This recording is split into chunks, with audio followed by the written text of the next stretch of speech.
Oke,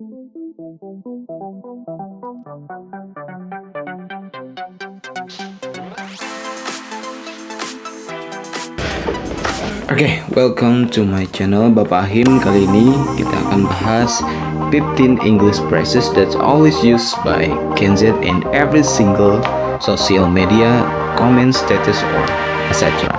Okay, the first one we are going to discuss about, we'll talk about bet.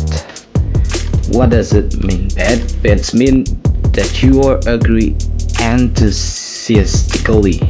For example, that do you want to get a Chinese tonight? Bet. Jadi bet ini oke atau yakin, sangat yakin di situ ya. Okay, the second one is drip. Drip. What does the drip mean? Drip means someone who wears a very stylish clothing or accessories. Jadi so drip is just talking about someone that has a good looking on their stylish or accessories. For example, that the teacher has drip. And then flex. The next one is flex. What does the flex mean? Is to show off something.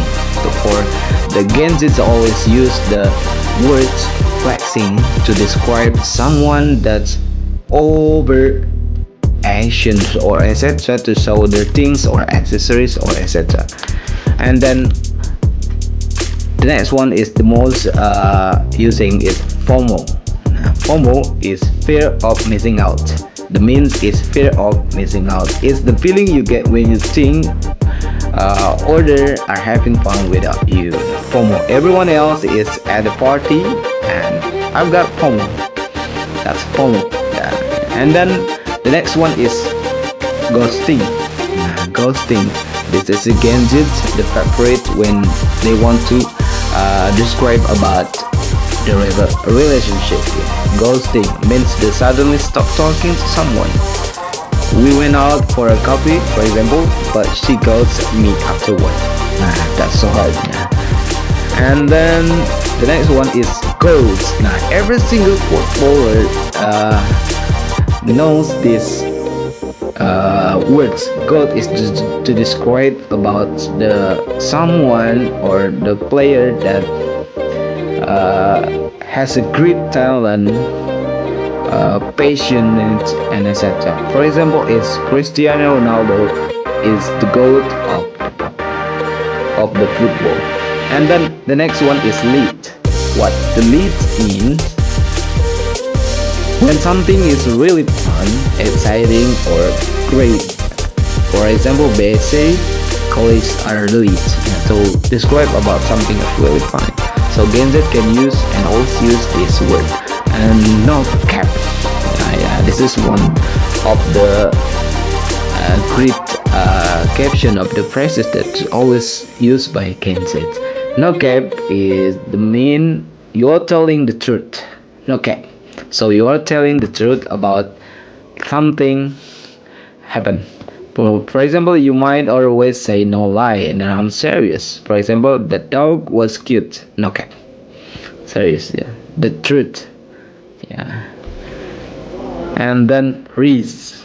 Riz mean is attractive or charming. Riz mean attractive or charming. She's got so much Riz. For that example. And then slay. Okay, what is slay? I know it. I hear it so much in our social media. My social media and always crossing my what we call it, my dashboard on Instagram and as another social media. And the slay means someone is doing great job. Slay. Okay, all looks really good. You lay, for example, like you slay that karaoke tonight. It's really good. And then the next one is stand. Stand it can be used for a noun or verb. It's meant to be an obsessed fan of someone. It based on the Eminem song of the names, the same name. What call it? For example, the she stand Taylor Swift. I mean, she very obsessed about the Taylor Swift. And then the next one is sus. Suspend is suspicious. It's just about the curse word. Suspicious. Something is dodgy or strange. You might call it sus. For example, if someone is wrong, he's acting sus. Jadi something is wrong. He's acting sus. And then next one is tea. Says tea. Yeah, it's brand of the coffee. Tea is mean gossip or news. So tea is describe about gossip or news. When someone says spill the tea, they want to know the latest gossips. For example, how is your date? Spill the tea.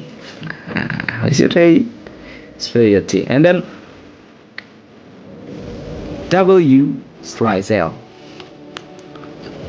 or W and L mean win and lose. Yeah. For example, nobody laughed at my jokes. At the comedy show, it was a massive L, but then I scored a W on way home. I found $20 maybe, for example. And the last one is heat. Now, heat is the most famous in America because one of the wrestlers always use this phrases heat. What the heat means is throw something very strongly. I hit that terrible sandwich straight into the bin. Okay, so that's why that's all that the what we call it the update of the English phrases that are always used by Kentet in this 2025. Hope you can get it and also these lessons got meaningful. Thank you very much for watching. Assalamualaikum warahmatullahi wabarakatuh.